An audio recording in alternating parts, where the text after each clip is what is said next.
राहुल गांधींच्या निवासस्थानावरील बैठकीनंतर सर्व खासदारांकडून गांधी स्मृतीस्थळी अभिवादन, कार्यकर्त्यांची मोठी गर्दी, सर्व विरोधी पक्ष विद्यार्थ्यांच्या पाठीशी, मोदींनी धर्मेंद्र प्रधानांचा राजीनामा घ्यावा, राहुल गांधींची मागणी.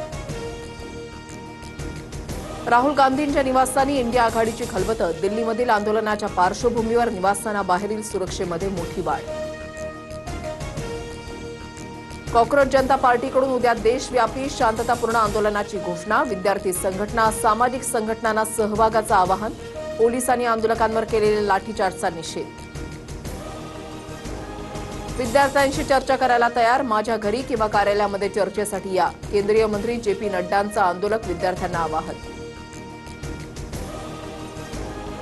राहुल गांधी पळपुटेपणा सोडा, हिंमत दाखवून चर्चेसाठी संसदेमध्ये जा, मुख्यमंत्री फडणवीसांचं राहुल गांधींसह इंडिया आघाडीच्या सर्व खासदारांना आवाहन. विद्यार्थ्यांच्या प्रश्नासाठी ठाकरे बंधू मैदानात, 26 तारखेला शिवाजी पार्क ते सिद्धिविनायक मंदिरापर्यंत मोर्चाची घोषणा, बाप्पाला साकडं घालून सरकारचा निषेध करणार, विद्यार्थ्यांसह पालकांना सहभागी होण्याचं आवाहन. सीजेपी प्रमुख अभिजित दिपकेंची तब्येत खालावली, दिपकेंना ताप आणि कफ जाणवत असल्यानं रुग्णालयामध्ये तपासणी, आता प्रकृती स्थिर असल्याची माहिती. उत्तराखंडमध्ये अभियांत्रिकीच्या 2 परीक्षांचे पेपर फुटले, पेपर फुटीमुळे 2 सत्र परीक्षा विद्यापीठाकडून रद्द, पेपर फोडणारा प्राध्यापक आशिष गुप्ता बडतर्फ, परीक्षेपूर्वीच पेपर सोशल मीडियावर शेअर केल्याचं समोर.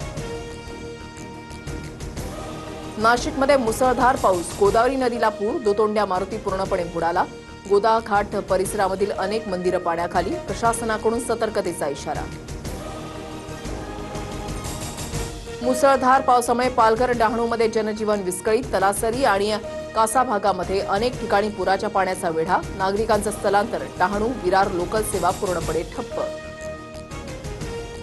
मुसळधार पावसामुळे राज्यातील धरणांच्या पाणी पातळीमध्ये वाढ, पालघरमधील धामणी धरणातून पाण्याचा विसर्ग, सूर्या नदीकाठच्या 65 गावांना सतर्कतेचा इशारा, पंचगंगा, ताणसा, वैतरणा, वैनगंगा नद्या दुधडी भरून वाहू लागल्या.